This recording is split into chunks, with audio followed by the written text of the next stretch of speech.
Extinction, a problem that has attacked our society in many ways and over a long period of time. Many efforts have been taken to reduce the indiscriminate hunting and to reintroduce several species. In this documentary, we will be talking about the hunting history, reintroducing efforts, and several aspects about the condor in the South American. The Andean condor, the biggest flying bird around the world, are carnivorous scavengers and hold the biggest wingspan of any flying species on the planet. Their size reaches up to 4 feet from beak to tail, and they have a wingspan up to 10 feet 6 inches. They weigh up to 33 pounds, and their size is relative to a 6 feet man. Since the Spaniards arrived to South America, the Andean condor has been threatened because of several reasons. First of all, the indigenous people who used to live in the South American zone held the Andean condor as a sacred animal and didn't harm the nature or the condor at all. The Spaniards wanted to destroy all the symbolic things that these aborigines had, so they ate the condor and started hunting it. Farmers wrongly think that the condor attacked and eat cattle, even though the condor just eat dead animals. Traditionally, healing properties have been given to some of the condor body parts. For example, some South American communities think that the smashed condor bones help their rheumatism and paralysis. Their stomach is useful for cancer, and their heart in ashes works for epilepsy. All of these beliefs haven't harmed that much of the Andean condor population, but the contamination of water resources, habitat destruction, but the sport of hunting has been the worst. Conservation efforts. As the indiscriminate hunting of Andean condor began when the Spaniards arrived to South America, conservation efforts have been taken since that moment.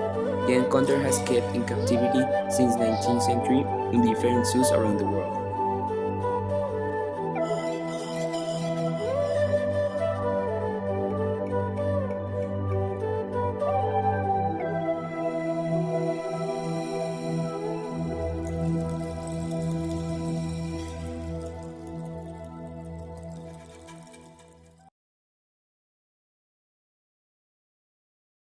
The first recorded Andean condor was born in captivity in 1846 in the London Zoo. In addition, the San Diego Zoo managed a couple of Andean condor that accomplished to give birth to 9 condor babies with the help of the U.S. Fish and Wildlife Service.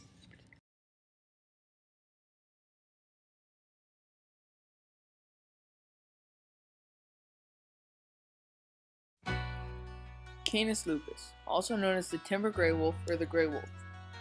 A tertiary predator and the oldest relative of today's domesticated dog. Stands on average of 26 to 32 inches at the shoulder and 54 to 78 inches from nose to tip of tail. Wolves are animals that live, hunt, and travel together in packs of 4 to 7. Their packs consist of a type of hierarchy which includes the alpha male and female, their pups, and anywhere from 2 to 3 subordinate males and females, including the beta male or female, the puppy sitter, and the omega male or female, the peacemaker.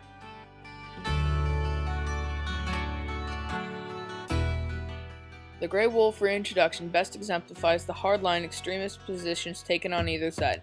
On one hand, there are the anti-wolf protesters who believe that the reintroduction of the gray wolf will kill all of the large game animals. The wolves will kill their livestock, or that the wolves are just too unsafe to be around kids and domesticated animals. And on the other, that not reintroducing the wolf would be immoral and would have showed the world how much hatred the US government has for the wilderness. Although the strong oppositions, President Bill Clinton passed the first wolf reintroduction bill in 1995 that started with a few non-essential packs to be reintroduced into Yellowstone National Park. After 9 consecutive years where the gray wolf was over the minimum number of species for delisting, the gray wolf was delisted from the Endangered Species Act in 2008. The delisting of the Northern Rocky Mountain gray wolf distinct population segment took place in Montana, Wyoming, Idaho, eastern Washington, eastern Oregon, and north central Utah. Many people believe the wolf reintroduction program has been one of the most successful reintroduction acts of all. Since the gray wolf has made such a successful comeback, it scares many farmers because they are in fear of losing livestock to the once abundant predator. Because of the hate and spite for these predators, the government has passed a controlled hunting season for them in Idaho and the rest of the Northwest states. Mercedes-Benz, she got a lot of pretty boys. She calls friends. here is a short video displaying the awesome power of a pack. With the risk of injury or death looming at each encounter, gray wolves take advantage of their social nature. So their best bet for a successful hunt is to get their prey running. The pack spreads out and approaches the group, waiting for the first of the herd to spook and make a run for it. Predictably, the rest of the herd will follow suit.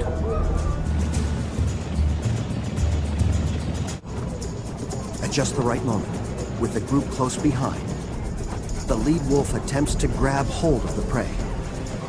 It tries to bring the elk down so the others in the pack can help with the kill.